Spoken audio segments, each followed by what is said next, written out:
তাকওয়া মানে গুনাহ মুক্ত জিন্দেগি, গুনাহ থেকে হামেশা দূরে থাকা। গুনাহ থেকে বাঁচতে অনেক কষ্ট হয়, যত বড় কষ্ট হয় তত ঊর্ধ্বের নৈকট্য আল্লাহ পাক তাকে দান করেন। বল যত জোরে মারে জমিনের উপরে, তো এই বল আঘাত খায় তত ঊর্ধ্বে উঠে। তো নফসকে মানুষ যত প্রচন্ড শক্তিতে প্রতিহত করে, বান্দা তত ঊর্ধ্বের নৈকট্যের অধিকারী হয়ে যায়, তত বেশি নূর আল্লাহ পাক তাকে দান করেন।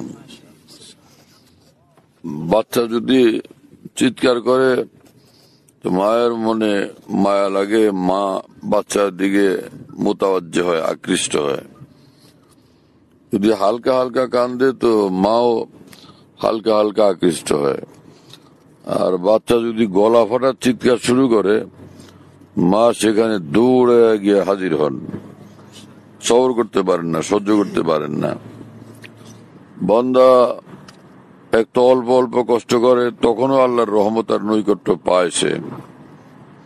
কিন্তু নফসের কঠিন যুদ্ধের সময় বান্দার যখন অনেক কষ্ট হয়, আল্লাহ পাক রহমত তুফানের মতো ছুটে আসে বান্দার দিকে।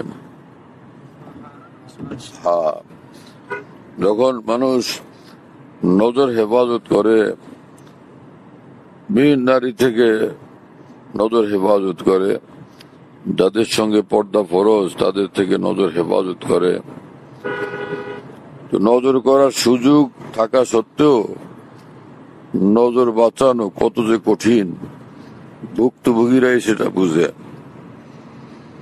জান বের হয়ে যায়, তারপরও বান্দা সেদিকে তাকায় না, দেখে না, স্পর্শ করে না। এর দ্বারা এইভাবে এক একবার নজর হেফাজতের দ্বারা, এক একবার হারাম কাজ থেকে বিরত থাকার দ্বারা হাজার হাজার লাখ লাখ নফল ইবাদত করার চেয়েও ঊর্ধ্বের মর্তবা পাওয়া যায়। হযরত হাকিমুল উম্মত মাওলানা আশরাফ আলী থানভী রহমাতুল্লাহ আলাইহি বলেন যে, একবার নজর হেফাজত করা 10,000 রাকাত তাহাজ্জুদের চেয়েও বেশি দামি।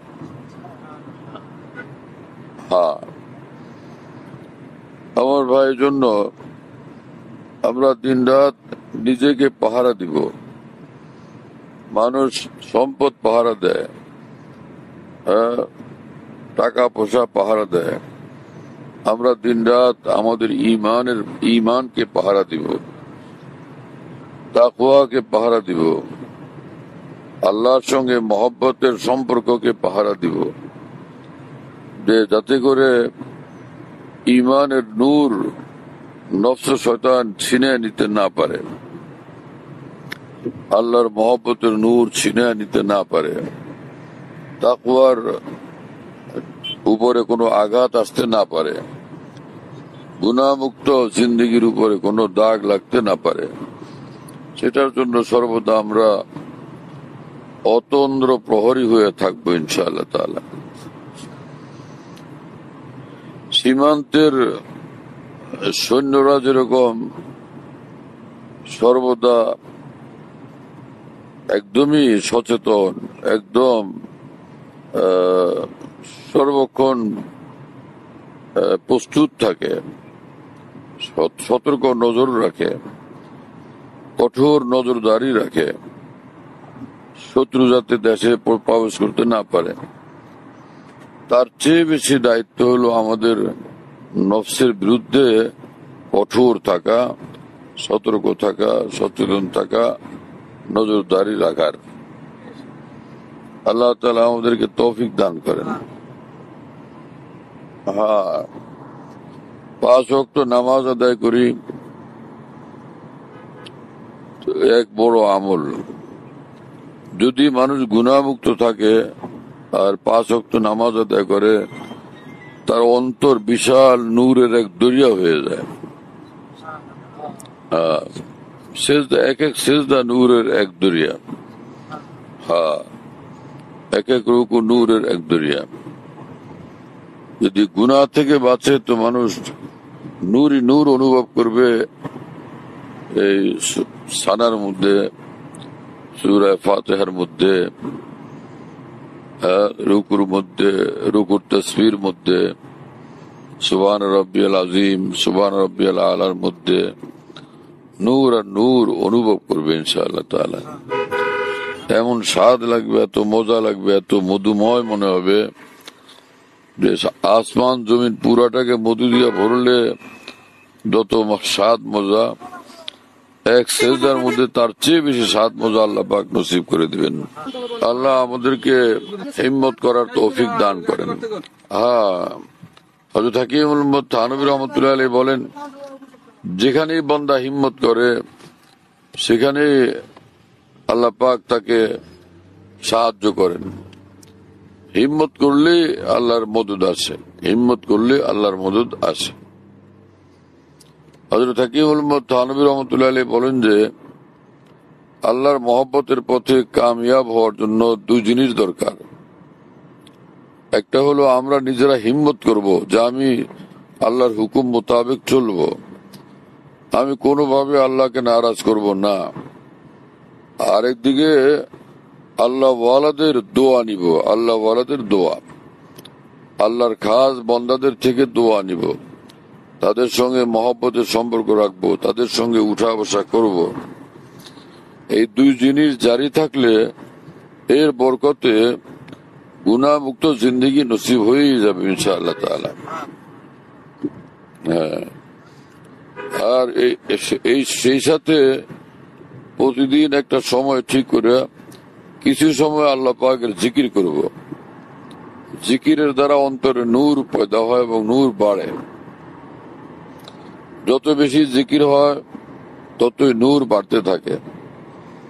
তো নূর যত বাড়ে অন্তরে, তো গুনাহ থেকে বাঁচা তত বেশি সহজ হয়। এজন্য যারা জিকির ছেড়ে দেয়, জিকির ত্যাগ করে দেয়, তারা নিজেকে গুনাহ থেকে বাঁচানো মুশকিল হয়ে যায়। যারা আল্লাহ ওয়ালাদের সঙ্গে মহব্বতের সম্পর্ক দুর্বল করে ফেলে, তাদের গুনাহ থেকে বাঁচা মুশকিল হয়ে যায়। এজন্য দোনোটাই দরকার। হ্যাঁ, জিকিরও দরকার, আল্লাহ ওয়ালাদের সঙ্গে উঠা বসাও দরকার, তাদের দোয়াও দরকার, আরেকদিকে হিম্মতও দরকার। তো প্রতিদিন একটা সময় বের করব যখন আল্লাহ পাকের জিকির করব। জিকিরের দ্বারা বান্দা আল্লাহর দিকে উড়তে থাকে। জিকির বান্দাকে আল্লাহ পাকের দিকে উড়ে নিয়ে যায়, আরশে আযমের দিকে উড়ে নিয়ে যায়। হ্যাঁ, জিকির এত ক্ষমতাওয়ালা, এত শক্তিওয়ালা আমল। আর সাথে সাথে সুন্নতের আমলের খেয়াল রাখবো। যে আমলই করব, যে কাজই করব, যেন সুন্নত মোতাবেক হয়। সুন্নত বান্দাকে আল্লাহর নিকটবর্তী করে দেয়।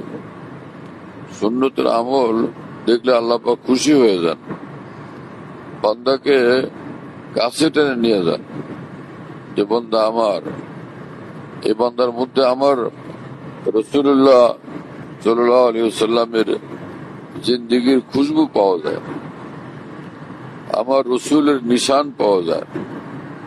তো আল্লাহ পাক খুশি হয়ে যান, এই বান্দার উপরে খুশি হয়ে যান, এই বান্দাকে আরো নৈকট্য দান করেন, আরো মহব্বত দান করেন। এজন্য সুন্নতের আমলেরও খেয়াল রাখবো। নিজেরা সুন্নত মোতাবেক আমল করব, ঘরের লোকদেরকে সুন্নত মোতাবেক আমল শিখাবো।